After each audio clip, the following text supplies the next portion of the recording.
Red TV వీక్షిస్తున్నటువంటి ప్రేక్షక దేవుళ్ళకి నా యొక్క హృదయపూర్వక నమస్సుమాంజలు.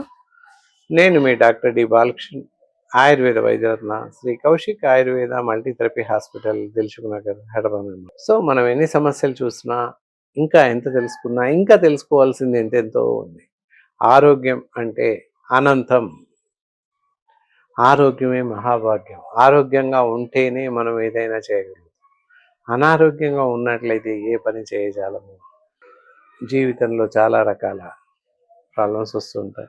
అందులో మనం చూసినట్లయితే ఈ మధ్య కాలంలో చాలామంది తల తిప్పుతుందని, తూలిపోతున్నామని చెప్పేసేసి చెప్తూ ఉంటారు.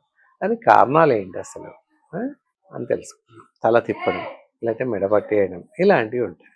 ఎందుకు వస్తుంది? తల తిప్పడం అనగానే బీపీ అనుకుంటాం, కానీ బీపీ కాదు. అలాగే లో బీపీ అనుకుంటాం, అది కాదు.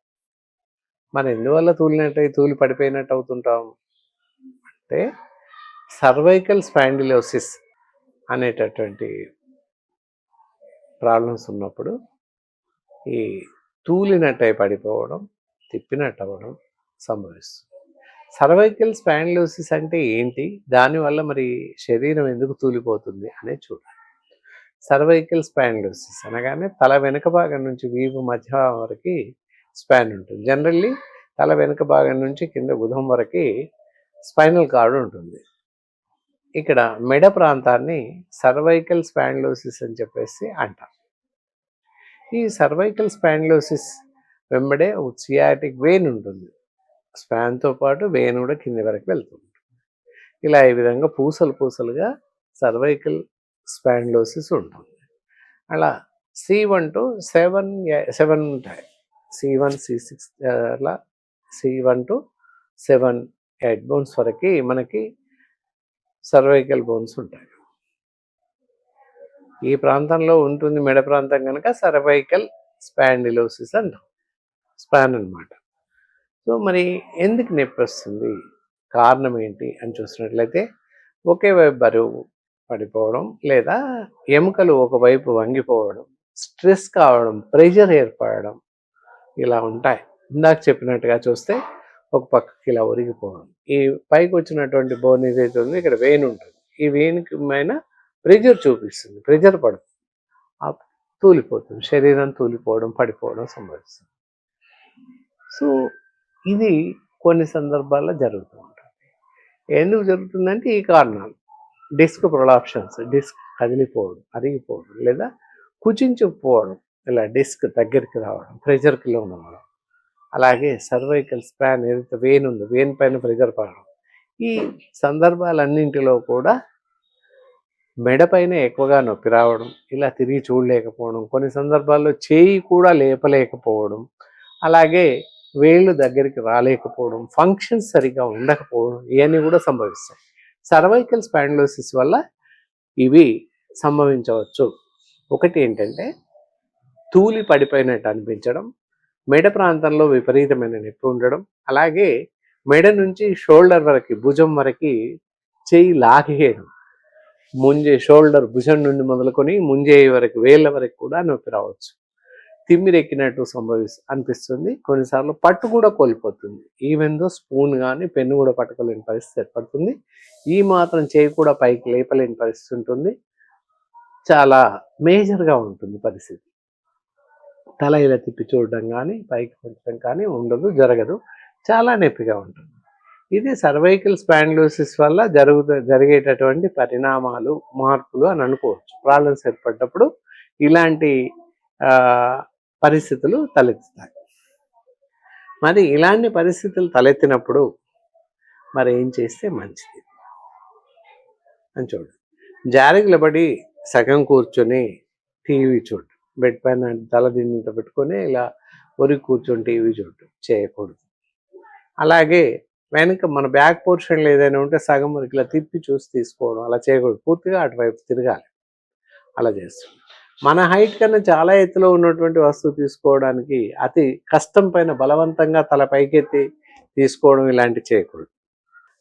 అలా పూర్తి నేలపైన ఉన్న వాటిని కూడా కింద కూర్చొని మెల్లిగా తీసుకోవాల్సి వస్తుంది.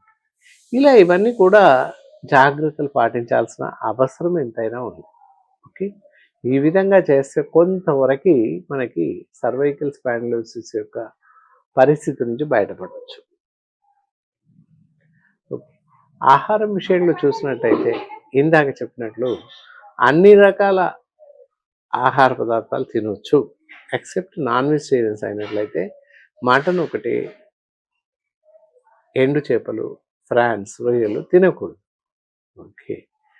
చికెన్, ఎగ్, ఫిష్ తినొచ్చు. అలాగే మిగతా వారందరూ కూడా అన్ని రకాల కూరగాయలు తినొచ్చు.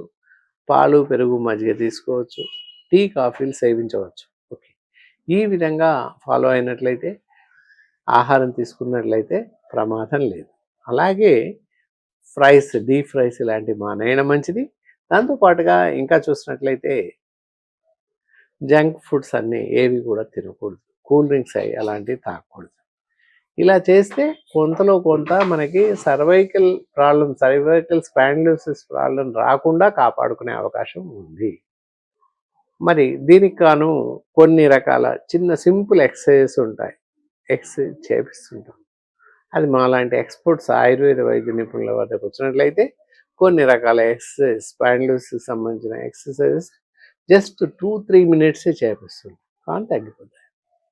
అంతేకాని యోగా చేయవచ్చులే అని యోగాకు వెళ్ళడం లేదా ఫిజియోథెరపీ చేయించడం అని చెప్పేసి మంచిదే, కానీ కరెక్ట్గా చేస్తున్న వాళ్ళు లేరు అని చెప్పొచ్చు. ఎందుకంటే చేస్తున్నప్పటికీ తగ్గట్లేదు అంటే కరెక్ట్గా చేయించడం లేదు అని అర్థం.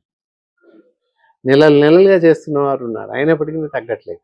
రీజన్ ఏంటి అంటే సరైన క్రమంలో చేయించడం లేదు అని అర్థం. కాబట్టి మాలాంటి ఎక్స్పర్ట్స్ ఆయుర్వేద వైద్య నిపుణులు సంప్రదించినట్లయితే మందులతో పాటు సరిపడేటటువంటి లిటిల్ బిట్ ఆఫ్ ఎక్సర్సైజ్ మాలాంటి వైద్యులు మాత్రమే చేయించగలుగుతారు. జస్ట్ ఫర్ 3-4 మినిట్స్కి మించి చేయించము. దాంతో మీకు పూర్తిగా నయమయ్యే అవకాశం ఉంది. తల తిప్పడం కానీ, నొప్పి కానీ, చేయి పట్టుకోలేకపోవడం కానీ, షోల్డర్ పెయిన్ కానీ ఇవన్నీ కూడా సర్వైకల్ స్పాండిలోసిస్తో వచ్చే అవకాశం ఉంది. కాబట్టి అలా వచ్చిన వారు ఎవరైనా ఉన్నట్లయితే మమ్మల్ని సంప్రదించవచ్చు. ఇవి తగ్గడానికి కాను ఆయుర్వేదంలో చికిత్స గురించి చూసినట్లయితే ఇక్కడ చూడవచ్చు. ఆప్తయోగ్ ఈ ట్యాబ్లెట్స్ ఉన్నాయి. ఉదయం 2 మాత్రలు, రాత్రి 2 మాత్రలు. ఉదయం బ్రేక్ఫాస్ట్ తర్వాత, రాత్రి డిన్నర్ తర్వాత వేసుకోండి.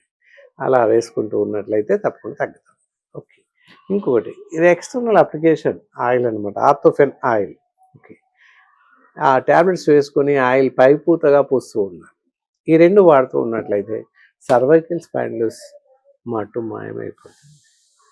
సో ఈ విధంగా ఇలా చెప్పినటువంటి మెడిసిన్స్ వాడండి. అలాగే ఆహార నియమాలు పాటించండి. పద్ధతి ప్రకారంగా ఎక్సర్సైజ్ చేసేసుకోండి. ఇలాంటివి చేస్తే క్రమేపీ సర్వైకల్ స్పాండిలోసిస్ అనేటటువంటి బాధ నుండి మీరు పూర్తిగా విముక్తి పొందవచ్చు. ఎవరైనా ఇలాంటి సమస్య ఎదుర్కొన్నట్లయితే, ఎవరికైనా ఉన్నట్లయితే స్క్రీన్ పైన మా నంబర్ స్క్రోల్ అవుతూ ఉంటుంది. మీరు ఫోన్ చేసి అడ్రస్ తెలుసుకొని మా వద్దకు వచ్చేసేయచ్చు, లేదా చెప్తే మీకు మీ ఇంటి వద్దకు పంపించే అవకాశం కూడా ఉంది. సో ఈ కార్యక్రమం మీకు పూర్తిగా నచ్చిందనే అనుకుంటున్నాను. మళ్ళీ మరో మంచి కార్యక్రమం ద్వారా మీ ముందుంటాను. సరే.